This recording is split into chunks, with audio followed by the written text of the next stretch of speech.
Mr. Mayor, thanks so much for taking the time to speak with us tonight. Thank you. Great to be with you this evening. All right. Well, look, we were talking earlier about what happened yesterday. A number of schools where students ended up slashed or stabbed. I mean, it really is pretty stunning what we reported. Yeah, 3 incidents in 3 different schools in 3 different boroughs. Now, is there a need for security, more security at the schools? Certainly the union representing school safety agents, they're calling for a citywide policy for metal detectors. I strongly believe in using metal detectors at the right time when we believe there's a need for it. We currently have systems where we can move around metal detectors, and it always amazes me when you have those who push back when you want to use these devices and technology to create safe environments. I mean, there are those who are challenging the thought of us using metal detectors to detect guns on our subway system. They push back when we want to use it in our school building. That is why it's crucial for me to remain focused, and as I always say, public safety is a prerequisite to prosperity. And I agree with Gregory Floyd that wherever we can use these devices to protect our children, we're going to do so. Now listen, there are those who call for the removal of school safety agents from our schools. That is how some of this stuff just doesn't make sense, and I'm just not going to listen to it. I know police are looking into one of the stabbings as being possibly gang-related. Are there gang issues that we should be looking at?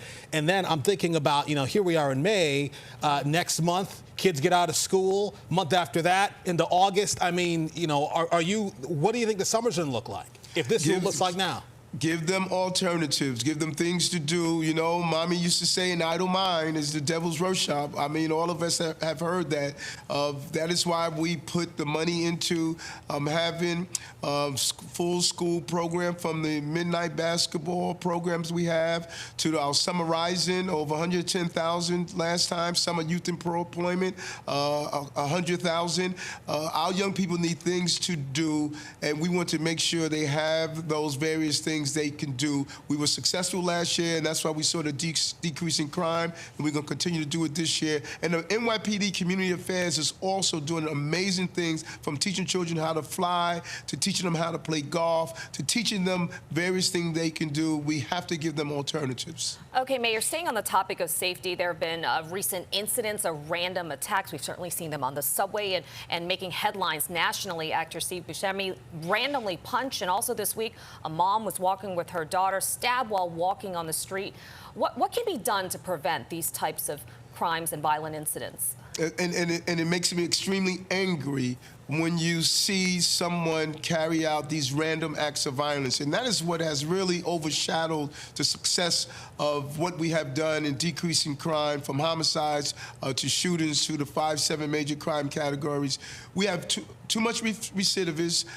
As I often say, the person who shot Detective Dillard, he was arrested over 20 times.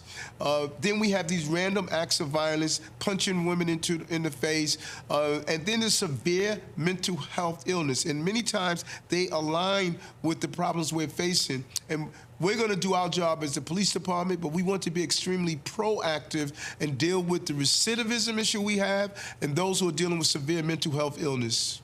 That doesn't sound like a solution. Again, big issues obviously require big things to solve them. But the answer you just gave doesn't sound like something kind of an immediate answer to this issue of, again, people being punched randomly on the street in Midtown, right? I mean, is there something more immediate that the NYPD is going to do, or that the city can do, to help really address this issue? Yes, and you just pointed it out, NYPD, those 4 letters.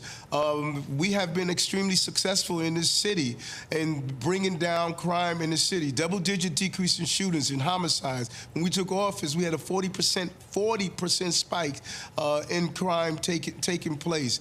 And having the omnipresence of our police, and while they're policing, to go after those with random acts of violence, we also have to monitor 2,000 protests we've seen in this city, not only on our college campuses, but on our streets. So you have the finest police department on the globe handling this situation. And listen, there's no joy in telling someone when they're struck that, crime is down in the city. We know that's a problem, but we need to be specifically clear.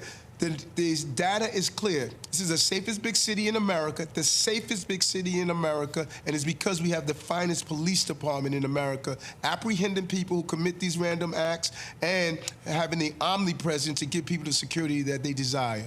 Mr. Mayor, let's talk a little bit about Pride Month. It is a big deal in our city, as is the parade. The FBI releasing a warning just this week that LGBTQ groups could be targeted. Do you have any more insight into how serious this threat is?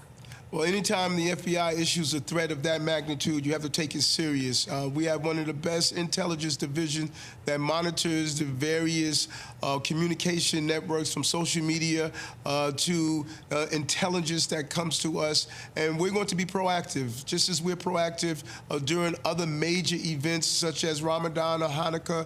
We target those specific areas where we need reinforcement. We're going to do that around the parades, around the various activities that are going to take place.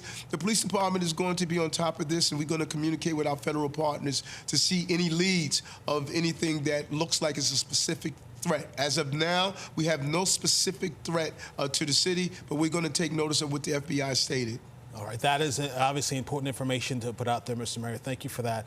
Thank you. I want to ask about a comment that you made yesterday, made some news involving migrants. You might know which one I'm speaking about. I believe you suggested that migrants could help fill the city's lifeguard shortage and fill the gap because they're, quote, excellent swimmers. The response to that, but before you answer, the response to that, some people felt that might have even been racist. I want you to, first of all, did I describe your comments correctly? And then, are the comments racist? And what do you mean? What did you mean? Okay, and thank you for that. Listen, we are in the silliness state of our society now, where the road police is constantly trying to see everything is attacking someone. If you look at the full scope of what I said we have shortage of nurses. And we have those who come from the healthcare profession. We have a shortage of food service workers. We have those who are migrants and asylums that can come and fill those jobs. I have been saying this constantly, that we have a shortage of employees, and we have able-bodied migrants and asylum seekers who want to do so, including swimming. When I first thought of this lifeguard shortage issue, I'll go to these hercs where we have shelters, and I ask, how many of you guys know how to swim? Hands go up.